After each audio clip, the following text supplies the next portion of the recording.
اور ہندوستان کہتا ہے کہ میں نے سزا کے طور پہ اس پہلگام واقعے کی سزا دینی ہے اور میں نے ان کا پانی بند کر دیا۔ پانی کن کا بند کرنا ہے؟ 24 کروڑ لوگوں کو۔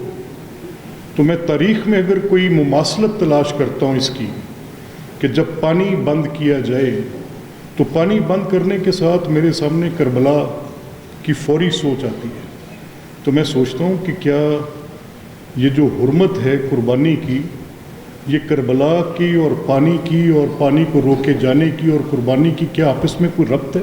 میرا ذہن ہے، میں سوچتا ہوں، میں غور کرتا ہوں، اور پھر میں اسی طرح سے ان سلسلوں کو جوڑتے اس بنیاد پہ پہنچتا ہوں کہ اچھا یہ تو میرا شیڈ بیسن ہے، اور میرا شیڈ بیسن ہے جس شیڈ بیسن میں دنیا نے طے کیا ہے، صدیوں میں طے کیا ہے کہ جب کسی کے پاس پانی کو شیئر کرنے کا اختیار ہوگا تو اپر رائپیرین کے کیا رائٹس ہوں گے، لوور رائپیرین کے کیا رائٹس ہوں گے، اور ان رائٹس کو کون سے قوانین ریگولیٹ کریں گے، بین الاقوامی قوانین کیا ہوں گے، دو فریقین کے آپس میں کیا قوانین ہوں گے، اور جب اگر کوئی آپس میں معاہدہ لکھ لیتا ہے، کوئی ٹریٹی کر لیتا ہے، بائی لیٹرل ٹریٹی کر لیتا ہے، تو وہ ٹریٹی کیسے نافذ العمل ہوگی، اس کی ایکسیکیوشن کا موڈ کیا ہوگا۔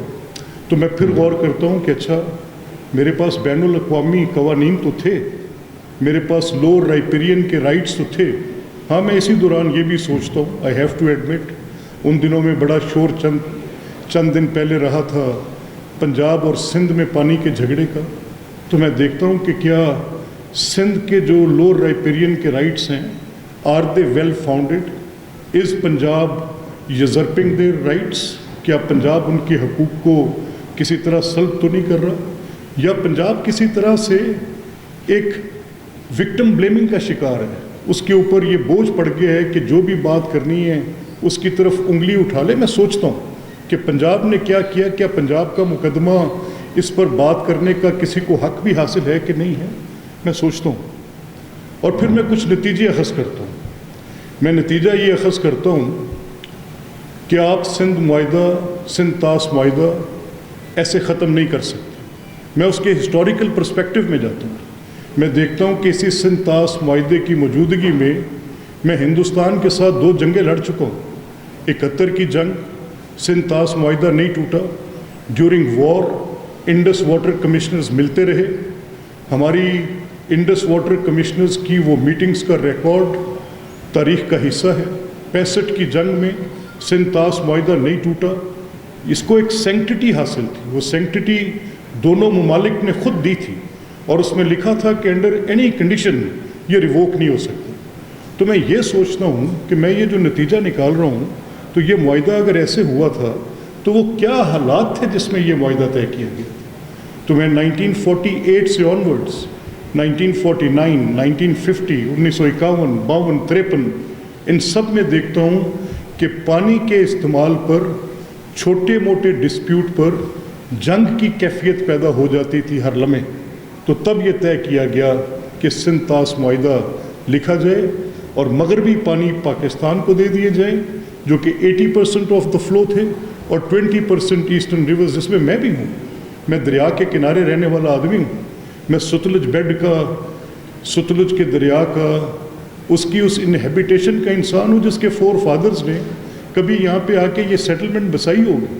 لیکن آج جب سندھ طاس معاہدہ ہوا تو میری انہیبیٹیشن کو تو فلڈ واٹر کے رحم و کرم پر چھوڑ دیا گیا۔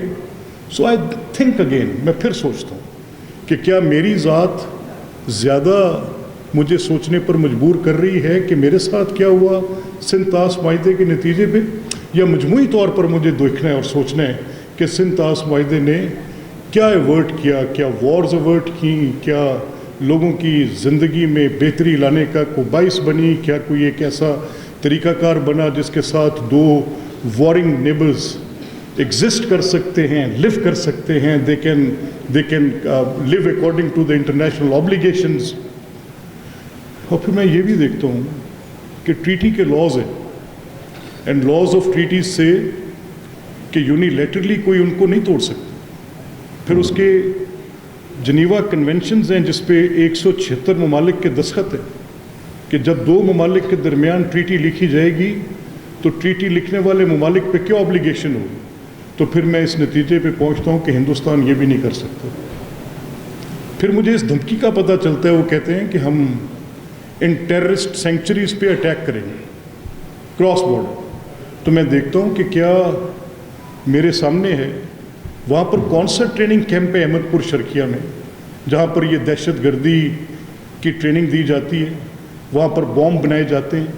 وہ کون سے دہشت گرد ہیں جو وہاں سے نکل کر اتنی دور کراس بارڈر جا کر 400 کلومیٹر پہلگام میں جا کے لوگوں کے اوپر حملہ کر دیتے ہیں؟ میں سوچتا ہوں کہ یہ تو نہیں ہو سکتا، یہ تو بات عقلی بنیاد پہ تسلیم نہیں کی جا سکتی۔ پھر دنیا میں اصول ہے کہ اگر میرے پہ کسی نے الزام لگانا ہے اس کا کوئی ثبوت دے۔ ایک تو یہ ہو سکتا ہے کہ آپ کے پاس کوئی مصدقہ اطلاع ہو، مصدقہ اطلاع این انفارمیشن سبسٹینشیٹ ہوتی ہے کسی ایویڈنس کے ساتھ، اور مصدقہ اطلاع دینے کا بھی دنیا میں ایک ضابطہ ہے کہ آپ بتاتے ہیں کہ مجھے یہ اطلاع کس نے دی۔ آپ کے پاس کوئی مصدقہ اطلاع بھی نہیں اور آپ کے پاس کوئی شواہد بھی نہیں، اور آپ پھر بھی مجھے مورد الزام ٹھہرا رہے ہیں۔ تو اس صورت میں کیا کر سکتا ہوں؟ پاکستان کہتا ہے کہ جی ٹھیک ہے، میں کہتا ہوں کہ اگر آپ مجھ پہ الزام لگا رہے ہیں، جب میں نے آپ سے بتا دیا کہ میرے گھر میں تو ایسے 80,000 پڑے ہیں جیسے آپ کے 25 ہیں، میں بھی ڈھونڈتا ہوں کھرا کہ کس کے گھر جائے میرا جو مجھے قتل کرتا ہے، میں ڈھونڈتا ہوں کھرا جو یہاں پر آ کے دہشت پھیلاتا ہے، تو مجھے آپ بتائیں کہ کس کے ساتھ میں یہ کوئی ثبوت ہے تو دیں۔ چلیں اگر ایسا نہیں، آپ ثبوت بھی نہیں دے رہے تو آپ تفتیش کر لیں۔ آپ تھرڈ پارٹی انویسٹیگیشن، میرا اور آپ کا اعتماد نہیں ہے تو آپ تھرڈ پارٹی انویسٹیگیشن کر لیں۔ آپ کسی تیسرے فریق کو لے لیں، کوئی دنیا کا ملک لے لیں جس پر آپ کا بھی اعتماد ہو، جس پر میرا بھی اعتماد ہو۔ Let's come up with some neutral investigators جو میرے ذمے اگر کوئی چیز نکلتی ہے اور آپ کے پاس اگر کوئی ثبوت ہے تو ان کو لکھ کے وہ آ کر فیصلہ کر دیں۔ اب یہ ایک بڑی، آپ سب اس بات سے واقف ہیں کہ اگر کسی کے درمیان بھی کوئی تنازع ہو تو وہ کہتا ہے کہ کسی سے ثالثی کرا لیں، فریق کین کے سامنے ثبوت رکھ دیں۔ ہندوستان اس پر بھی نہیں آتا اور میری سوورینٹی کو بریچ کرتا ہے۔ کیسے بریچ کرتا ہے؟ میرے سویلینز کو مارتا ہے۔ کیسے بریچ کرتا ہے؟ میرے heart land of the country میں اپنے برہموس سپر سونک میزائلز کے ساتھ ہٹ کرتا ہے میری سویلین آبادی کو، مساجد کو شہید کرتا ہے، وہاں پر ہٹ کرتا ہے جہاں پر معصوم چھوٹے بچے ہیں، وہاں پر ہٹ کرتا ہے جہاں پر خواتین ہیں، اور میں پھر بھی ریسٹرینٹ کا مظاہرہ کرتا ہوں۔ میں اپنے آپ کو روکتا ہوں۔ میری پولیٹیکل لیڈرشپ میں یہ ایبلٹی ہے، وہ وار جگلوں میں انوالو نہیں ہے، وہ یہ بڑھاوا نہیں دے رہی کہ دو نیوکلیئر سٹیٹس کسی طور پر بھی جنگ پر آمادہ ہو جائیں۔ وہ ریسٹرینٹ کا مظاہرہ کر رہی ہے اور وہ تنبیہ کر رہی ہے، وہ شواہد مانگ رہی ہے، وہ دہشت گردی کے ثبوت مانگ رہی ہے۔ نہ آپ ثبوت دے رہے ہیں، نہ آپ کسی طرح سے ریسٹرینٹ کا مظاہرہ کر رہے ہیں۔ آپ کا پورا میڈیا ایک وار مونگرنگ کر رہا ہے۔ ان حالات میں آپ میرے ملک میں کراس بارڈر، آپ میری انٹرنیشنل بارڈرز کو بریچ کرتے ہیں، میری سوورینٹی کو بریچ کرتے ہیں، ٹیریٹوریل سوورینٹی کو، میری انٹیگریٹی کو آپ آ کے بریچ کرتے ہیں، ہٹ کرتے ہیں، اور اس کے بعد بھی میری حکومت اور افواج ریسٹرینٹ کا مظاہرہ کرتے ہیں۔ پر یہ ضرور کہتے ہیں کہ اس کا جواب ہم دیں گے۔ ان کو یہ ادراک ہے کہ یہ نیوکلیئر ممالک ہیں، ان کو یہ ادراک ہے کہ خدا نخواستہ اگر یہ ایسکلیشن بڑھتی ہے، خدا نخواستہ اگر یہ جنگ طویل ہوتی ہے، خدا نخواستہ اگر اس کے اندر مزید بڑھاؤ آتا ہے، تو پھر جنگیں شروع کرنے کا اختیار تو کسی کا ہوتا ہے، پھر وہ کس حد تک جاتی ہیں یہ پھر کسی کے اختیار میں نہیں رہتا۔ ان کو یہ علم ہے کہ خدا نخواستہ یہ نیوکلیئر کیپیسٹی کی سٹیٹس ہیں، آج کا nuclear exposure million trillion Times زیادہ ہے what happened in Nagasaki Hiroshima. آج اگر خدا نخواستہ کوئی ایسی صورتحال پیدا ہوتی ہے تو پھر 2 ارب افراد ایک سنگل ایکسپوجر کے سامنے لقمہ اجل بنیں گے۔ 25 سال تک اس دھرتی پہ سورج نہیں ہوگا، سارے کا سارا پاکستان، سارے کا سارا ہندوستان